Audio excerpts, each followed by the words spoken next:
Assalamualaikum warahmatullahi wabarakatuh. Yang terhormat Bapak Mutarom MPDI selaku dosen pengampu mata kuliah dan teman-teman sekalian. Baiklah, kami akan mempresentasikan judul makalah dari kelompok kami yang berjudul Pentingnya Pengolahan Kelas Berbasis Psikologi Pendidikan. Adapun anggota kelompok kami yaitu 1. Agnes Puspitasari dan 2. Denatri Herdianti.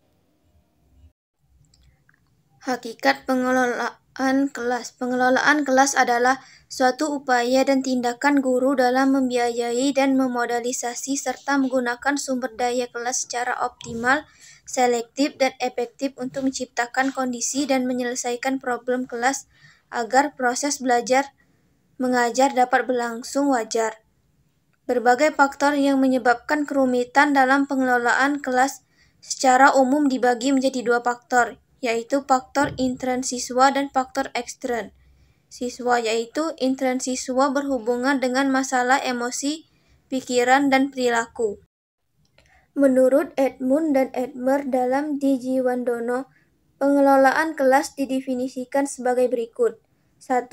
Tingkah laku guru yang dapat menghasilkan prestasi siswa yang tinggi karena keterlibatan belajar secara aktif di kelas. 2. Tingkah laku siswa yang tidak banyak menggunakan atau mengganggu kegiatan guru dan siswa lainnya. 3. Menggunakan waktu belajar yang efisien. Pengertian pengelolaan kelas berbasis psikologi pendidikan. Berdasarkan pendekatannya, menurut Weber diklasifikasikan ke dalam 3 pengertian, yaitu berdasarkan pendekatan otoriter, pendekatan primitif, dan berdasarkan modifikasi tingkah laku. Berikut ini dijelaskan pengertian masing-masing pendekatan tersebut. Pertama, berdasarkan pendekatan otoriter. Pengelolaan kelas adalah kegiatan guru untuk mengkontrol tingkah laku siswa. Guru berperan menciptakan dan memelihara aturan kelas melalui penerapan disiplin secara ketat.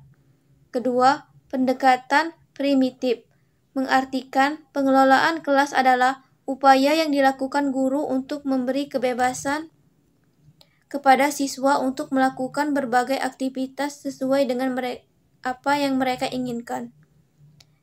Dan fungsi guru adalah bagaimana menciptakan kondisi siswa merasa aman dan untuk melakukan aktivitas di dalam kelas. 1. Pengelolaan kelas yang dinamis. Berbagai jenis kelas yang harus dirancang dan dikelola dengan seksama agar memberi hasil yang maksimal.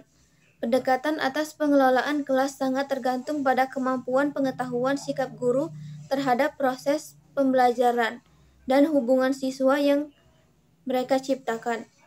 Ada 2 jenis kelas yang dapat kita amati, yaitu sebagai berikut. 1. Jenis kelas yang gaduh. Guru harus bergelut sepanjang hari untuk menguasai kelas tetapi tidak berhasil sepenuhnya. Petunjuk dan ancaman sering diabaikan dan hukuman tampaknya tidak efektif. 2. Jenis kelas yang tidak termasuk gaduh, tetapi suasananya lebih positif mencoba untuk membuat sekolah menjadi tempat yang menyenangkan bagi siswanya dengan memperkenalkan permainan dan kegiatan yang menyenangkan seperti membaca cerita serta menyelenggarakan kegiatan kesenian dan pameran kerajinan siswa. D. Pendekatan resep. Dilakukan dengan memberi suatu daftar yang dapat menggambarkan apa yang harus dan apa yang tidak boleh dilakukan oleh guru dalam mereaksi semua masalah dan situasi yang terjadi di kelas. 3. Peraturan dan tingkah laku dalam kelas. Mulailah peraturan pengajaran secara tepat. Edwards 1980 mempelajari berpikir harapan-harapan yang dia inginkan sebelum masuk sekolah. Catat prosedur mengatur kelas yang efektif. Catat mengobservasi di kelas yang lain dan catat pengalaman selama mengajar siswanya. Sehingga dalam membuat keputusan akan lebih baik bahwa aturan-aturan harus berkembang supaya siswa menemukan kegiatan yang bervariasi di dalam kelas dan bekerja sendiri dengan tekun, diskusi kelompok, seluruh kelas dan tugas mandiri. Penerapan asas-asas didaktik dalam proses pembelajaran. Kemampuan didaktik guru di depan kelas sangat dibutuhkan. Adapun di dasar-dasar ilmu mendidik dan didaktik dan penerapan dalam pembelajaran di kelas sebagai berikut. A. Asas-asas keterlibatan belajar siswa secara aktif di kelas.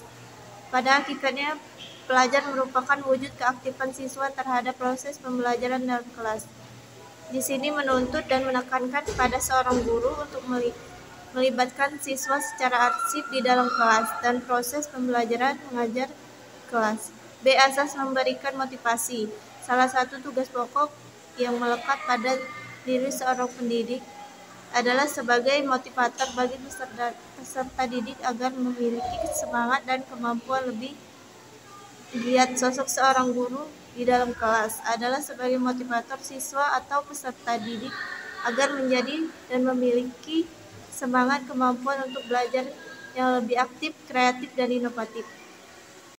Dimensi pengelolaan kelas. A. Dimensi pencegahan dapat merupakan tindakan guru dalam mengatur siswa dan peralatan atau format belajar mengajar yang tepat. Dalam rangka pembinaan pengelolaan di sekolah, kita dapat menempuh berbagai usaha, antara lain: 1.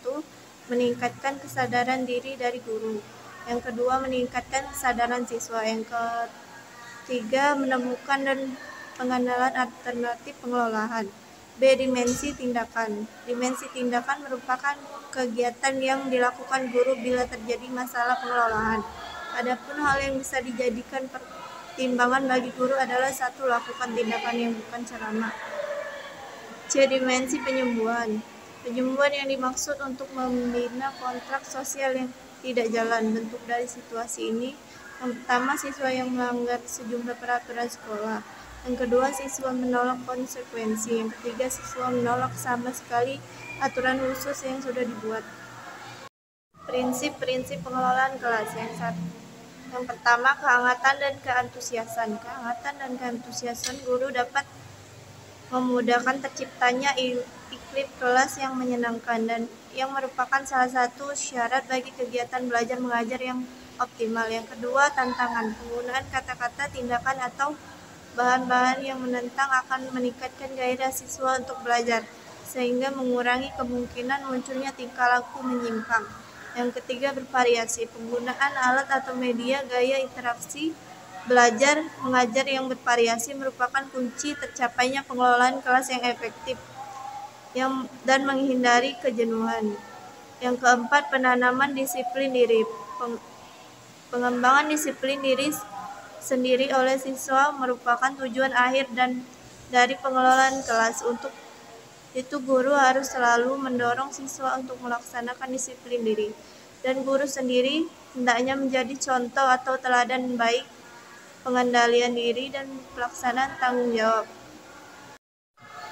Tujuan pengelolaan kelas. Tujuan pengelolaan kelas adalah sebagai berikut. 1. Mewujudkan situasi dan kondisi kelas baik sebagai lingkungan belajar maupun sebagai kelompok belajar yang memungkinkan siswa untuk mengembangkan kemampuan semaksimal mungkin. Yang kedua, menghilangkan berbagai hambatan yang dapat menghalangi terwujudnya interaksi belajar mengajar. Yang ketiga, menyediakan dan mengatur fasilitas serta perabot belajar yang mendukung dan memungkinkan siswa belajar sesuai dengan lingkungan sosial, emosional, dan intelektual siswa dalam kelas. Yang keempat, pembinaan dan pembimbingan sesuai dengan latar belakang sosial, ekonomi, budaya, serta sifat-sifat individunya. Yang kelima, tujuan pengelolaan kelas menurut Sudirman pada hakikatnya yang terkandung dalam tujuan pendidikan.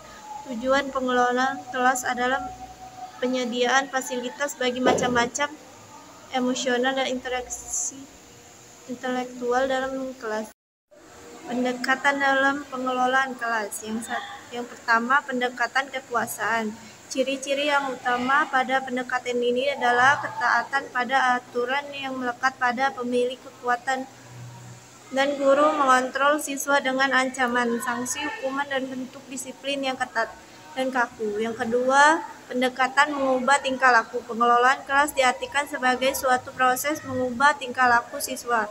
Peran guru adalah mengembangkan tingkah laku siswa yang baik dan mencegah tingkah laku siswa yang tidak baik. Yang ketiga, pendekatan sosial emosional. Pengelolaan kelas merupakan suatu proses penciptaan iklim sosial emosional positif adalah adanya hubungan positif antara guru dengan siswa. Antar siswa dengan siswa, guru di sini adalah kunci utama dalam membentuk sosial emosional tersebut. Komponen-komponen keterampilan pengelolaan kelas. Komponen-komponen keterampilan pengelolaan kelas pada umumnya dibagi menjadi dua bagian menurut Saiful Bahri, yakni satu, keterampilan yang berhubungan dengan penciptaan dan pemeliharaan kondisi pelajaran yang optimal. Keterampilan ini berhubungan dengan kompetensi guru dalam mengambil inisiatif dan mengendalikan pembelajaran serta aktivitas yang berkaitan dengan keterampilan, antara lain satu, sikap tanggap. Komponen ini ditunjukkan oleh tingkah laku bahwa guru hadir bersama siswa, guru tahu kegiatan siswa, apa memperhatikan atau tidak, tahu atau tidak sejak kapan siswa, seakan mata guru ada di belakang kepala sehingga guru bisa menegurnya walaupun sedang menulis di papan tulis. B. Membagi perhatian. Pengelolaan kelas yang efektif terjadi bila guru mampu membagi perhatiannya kepada beberapa kegiatan dalam waktu yang sama.